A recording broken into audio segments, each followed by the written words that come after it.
My brother-in-law tried to steal our baby name for his kid. He said, "You should pick something else." So I named our dog the same name he chose. Now his wife won't use it. People say family is supposed to have your back, and growing up, I thought that would always be true. But, somehow, over the years, things got complicated. It's amazing, really, how family dynamics can turn into a full-blown soap opera. And at the center of this particular saga? My brother-in-law, Klaus, and my sister, Celine. So here's the thing. My husband, Matteo, and I had been trying to start a family for a while. It took us 2 years, countless tears, and more hospital visits than I'd like to count. I'd been poked, prodded, and questioned by every doctor under the sun, and still, we waited. Then, miraculously, it happened. One day, after what felt like an eternity of disappointment, I found myself staring at 2 pink lines on a pregnancy test. "Matteo," I whispered, clutching the test so hard my knuckles turned white. I was still in the bathroom, frozen in place. My voice must have sounded strange, because he immediately appeared in the doorway, his face a mix of worry and anticipation. "Nissa, are you?" "Yes," I shouted, cutting him off as the reality hit me. "Yes, Matteo, I'm pregnant." The next few minutes were a blur of hugs, tears, and laughter. It was finally happening. After all those sleepless nights of doubt, all the whispered promises to some higher power, we were finally going to be parents. Of course, after our immediate family knew, the next thing we wanted to do was choose a name. It didn't take long, either. Matteo and I had both loved the name Alara for years. It wasn't just beautiful, it was meaningful. Named after one of Jupiter's moons, it represented something bigger than ourselves, a beacon of hope. It felt perfect. And we couldn't wait to share it with our families. One weekend, we all got together at my parents' place for a family dinner. It was a classic scene, my mom bustling around in the kitchen, waving off offers of help, my dad adjusting his glasses as he read a new mystery novel in his favorite chair, and Celine and Klaus standing side by side, whispering and sneaking glances at each other like they had some big secret. I didn't think too much of it at the time, that's just how Klaus was, always needing attention, always having something to announce. "Dinner's ready," my mom called, carrying a large lasagna to the table. We all gathered around, settling into our seats as she served each of us, refusing any help, as usual. Between bites of garlic bread, Matteo and I shared our news. "We're so excited for this baby," I said, smiling at my sister. "We've already chosen a name." Klaus perked up instantly. "Oh? Do tell." "Alara," Matteo said, giving my hand a squeeze. "We thought long and hard about it. It's got a little celestial touch, and it feels unique." I could see Celine's smile falter just a bit, but she quickly recovered. Klaus, however, gave us a thoughtful look. "Alara, huh?" he said, as if tasting the name on his tongue. "Interesting." I didn't think much of his reaction at the time. The dinner continued, with my dad cracking jokes and Celine's usual eye rolls. Little did I know that the next time we'd hear that name, it would come from a source that shocked us both. Fast forward a few weeks later, when we were once again invited to my parents' house for another family dinner. It was just another casual Saturday, with Matteo and me heading over to spend time with everyone. When we walked into the house, though, there was an electric buzz in the air. Celine and Klaus were already there, practically glowing. They both stood up when we walked in, hands interlocked, wearing these slightly smug smiles. "Oh. You're here just in time," Celine announced, as if she'd been waiting all evening. "We have some exciting news to share." Matteo and I exchanged a glance. I'd never seen Celine so beaming. And, somehow, I felt a little pang of nerves in my stomach. "What is it?" I asked, trying to sound casual, even though I could feel the tension creeping up my spine. "We're expecting," Celine exclaimed, practically bouncing on her heels. "I'm pregnant." My mom gasped, hands flying to her mouth. "Celine, that's wonderful." She enveloped my sister in a hug, and for a few moments, the room was filled with laughter and congratulations. Matteo and I joined in, hugging them both, sharing in the joy. I mean, I was genuinely thrilled. I'd always hoped our kids would grow up together, and I could already imagine them being the best of friends. But then, just as the excitement was starting to calm down, Klaus clapped his hands together. "Oh. And we've chosen the perfect name for our little girl." A prickle of unease swept over me, but I tried to shake it off. After all, there was no reason to worry, right? Celine and Klaus exchanged a knowing glance, and then, as if they were sharing the punchline to an inside joke, Klaus said, "We're naming her Alara." The room went silent. For a second, I thought maybe I'd misheard him, but the look on Celine's face told me I hadn't. The silence stretched, everyone's eyes darting from Klaus to me, sensing the tension but not fully understanding it. "Klaus," I said slowly, trying to keep my voice steady, that's the name Matteo and I chose for our baby. We told you at dinner just a few weeks ago." Klaus shrugged, his expression one of complete indifference. Yeah, but it's just a name, Nissa. You don't own it. I felt my mouth go dry. It's not about owning it. This name means something to us. We've had it picked out for years. I told you that. Celine rolled her eyes. Nissa, don't be so dramatic. There are plenty of names in the world. We just thought Alara was a perfect fit for us, too. Matteo placed a hand on my shoulder, his own face a mask of forced calm. This doesn't feel right, Klaus, he said. It's not just any name to us. Klaus chuckled, shaking his head like we were being unreasonable.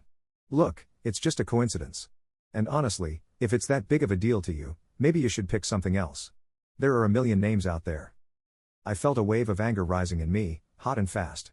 I could feel the tears stinging at the back of my eyes, but I refused to let them fall.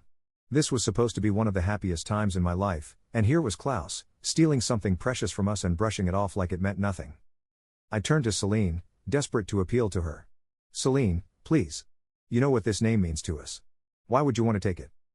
But she just looked back at me with a blank expression. It's just a name, Nissa. And it suits us. It's not like anyone's going to get confused. And honestly, I think you're being selfish, trying to claim it as yours. Selfish. That one word felt like a slap. Matteo tightened his grip on my shoulder, silently grounding me. But I couldn't keep quiet anymore. Selfish? I repeated, my voice breaking just slightly. Selfish would be hearing that your sister finally found peace after years of struggling, only to turn around and take the one thing she's dreamed of giving her child. Oh, don't act like I'm some villain, Klaus interrupted, rolling his eyes. You're acting like we stole your life savings or something. It's a name, Nissa. And guess what? Alara isn't some proprietary brand you can own. At this point, my dad finally chimed in, his voice tense. Klaus, that's enough. Nissa and Matteo have every right to be upset.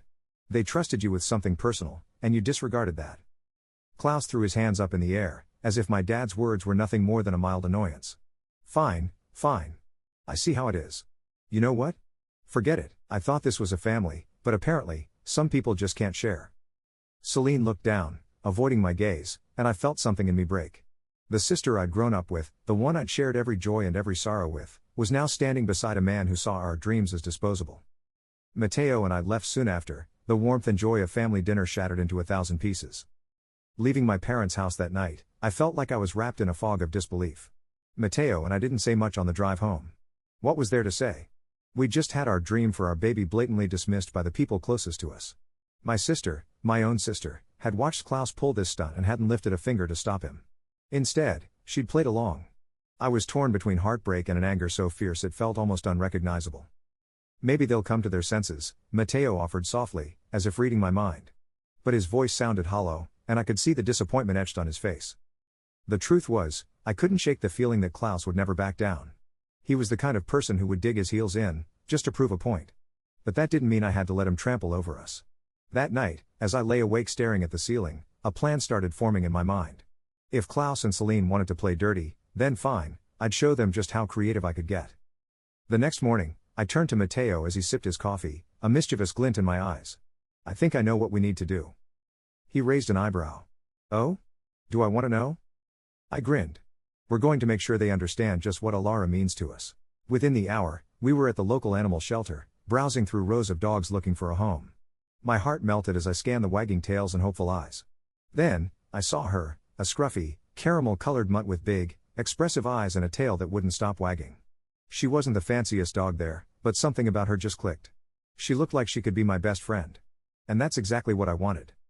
This is Alara, I whispered to Matteo, crouching down to stroke her soft fur. The little dog sniffed my hand, then leaned in, melting into my touch as if she'd been waiting her whole life for this moment. Matteo's face broke into a smile. I love it. Let's take her home.